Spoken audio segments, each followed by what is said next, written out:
Hey everybody, Sam Kavaris in the Nimnicht Chevrolet Sports Update.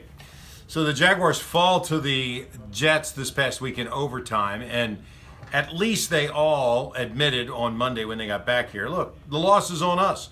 The plays were there, we didn't make them. Paul Posluszny said, look, I apologize. It's the first unsportsmanlike he's ever gotten. But when you go back and look at that, I don't feel that bad about that. I mean, the Jaguars are going to get beat at that point anyway. But when you look at the hit on Posluszny, and Paul even said, I thought those kinds of hits had been legislated out of the game, that the game was past that. And if you look at it, the guy that hit him got hurt. And that's where Posluszny was standing over him. But, just bad stuff. The holding on Aurelius Ben, the drop ball by Marquise Lee, the misplayed punt by Marquise Lee. I mean, just all these different things add up to that. But the thing that bothered me the most was after watching that very first drive, the Jaguars' nice blend of run and pass, they kind of got away from it. Part of it, and Marone said, was Bortles took some shots downfield, but I just really didn't like Hackett's play calling at all. And when you start looking at the third down calls, and first and goal from the 6, and Fournette's not even in the game, something's not right there. And that's because they need to have a better idea of how they're going to attack those situations. So even though it sounds like coach speak when they say, we have to coach better, they do. They've got to coach better in those situations in order to get the best players in the best situation on the field. I agree. Ivory's one of those guys that can push the pile. Fournette's one of those guys that always sees the crease.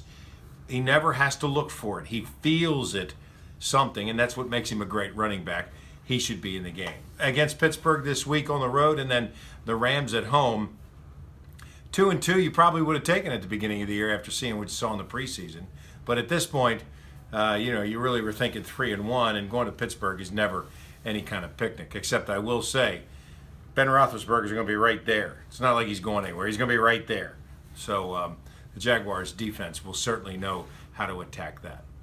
Florida is, they're okay. They're not great. I really like Jim McElwain's answer this week when he was asked if he was going to overlook LSU, and he went, us? Overlook anybody?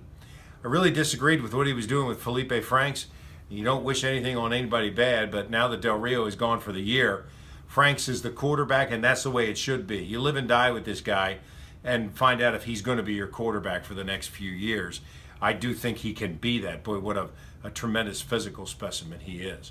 Florida State got their first win, and now obviously I have to go up against a Miami team, which is in a different class than Wake Forest. So we'll see what they can do. And the surprise of the year might be Georgia, now ranked 5th overall. They go on the road to Vanderbilt. Vanderbilt's not a terrible team. They're not a bad team. Georgia, it's a nice test for them to be able to go on the road and play a Southeastern Conference game as well. I'm Sam Kavaris, and that's the Nimnicht Chevrolet Sports Update.